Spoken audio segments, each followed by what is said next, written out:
हा पूल 1968 ते 69च्या दरम्यान झालेला पिंपरी नांदेडच्या रस्त्यावरील हा पूल आहे आणि या पुलाला साधारणतः दसपटीपासून 12 ते 15 गावं आणि कराड हायवेला आणि इकडे मोरवणे विभागाला खेडला या 2 तालुक्यांना जोडणारा मोठा पूल होता। इकडे MIDCला अटॅच होणारा पण हा पूल, या पुलावरून तिन्ही महापुरामध्ये सुमारे 8 ते 10 फूट पाणी गेलं होतं आणि त्यावेळेला हा पूल नादुरुस्त झाला होता आणि सदर या पुलाबाबतची मागणी आपण 2017 पासून संबंधित सर्व विभागांकडे कोकण आयुक्तांपर्यंत केलेली होती, परंतु दुर्दैवाने याला नेहमीच प्रत्येक वेळा बजेटमध्ये प्रस्तावित होता आणि प्रत्येक वेळा निधीची पूर्तता होत नव्हती आणि उद्योगमंत्र्यांनी आत्ताच या जिल्ह्याला 24 कोटी देतो असं कबूल केलं होतं, परंतु तत्पूर्वीच हा पूल आता अशा परिस्थितीमध्ये पडलेला आहे। सुदैवानं आता चर्चा करता करता त्या ठिकाणी 50-60 जण उभे असताना तो पूल पडला, त्याच्यामध्ये एक रिक्षावाला जाता जाता वाचला।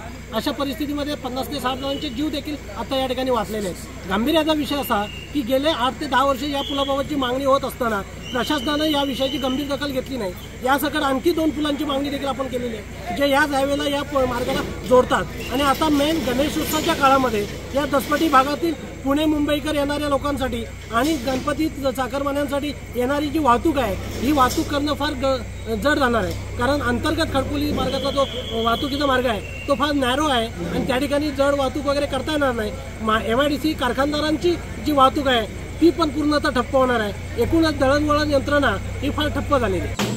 चिपळूणमधून दसपटी विभागाकडे जाणारा पिंपरी इथला पूल आज रात्री अचानक कोसळला आणि त्यामुळे जवळपास 10 ते 15 गावांचा संपर्क हा आत्ता सध्या तुटलेला आहे। माझ्या मागे तुम्ही पाहताय की हा खडकोली MIDCकडे जाणारा मुख्य मार्ग आहे। खरं तर MIDCमधून इथून जे दळणवळण अगदी सोयीस्कर व्हावं यासाठी हा पूल वापरण्यात येत होता। जवळपास 50 वर्षाहून अधिक जुना हा पूल आहे आणि त्यामुळे वारंवार मागणी होत होती की हा जो पूल आहे हा पूल मोठा करण्यात यावा, जेणेकरून इथून जी वाहतूक आहे ही अधिक सुरळीत होईल।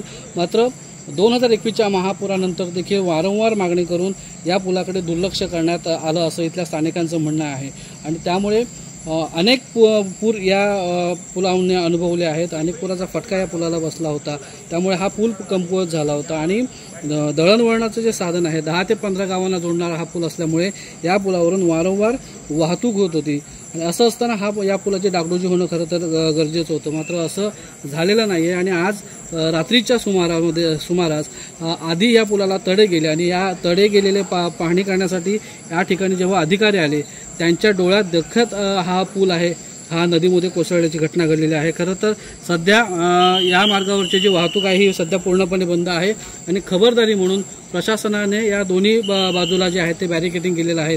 पुलाच्या जर पलीकडे बघितलं तर जवळपास 15 ते 20 गावं आहेत आणि आता सध्या या गावांना ये जा करण्यासाठी पर्यायी मार्गाचा अवलंब करावा लागणार आहे, जो जवळपास 20 किलोमीटरचा मोठा अंतर असणार आहे, वाळसा असणार आहे। एकूणच जर पाहायला गेलं तर गणेशोत्सवाच्या पार्श्वभूमीवरती ही घटना घडल्यामुळे आता जे चाकरमानी येणार आहेत किंवा मुंबईकर आणि पुण्यातून येणारे जे भाविक आहेत यांच्यासाठी मोठी कसरत म्हणावी लागणार, कारण गावामध्ये जाण्यासाठी 25 ते 30 किलोमीटरचा वळसा हा या ठिकाणी लोकांना मारावा लागणार आहे।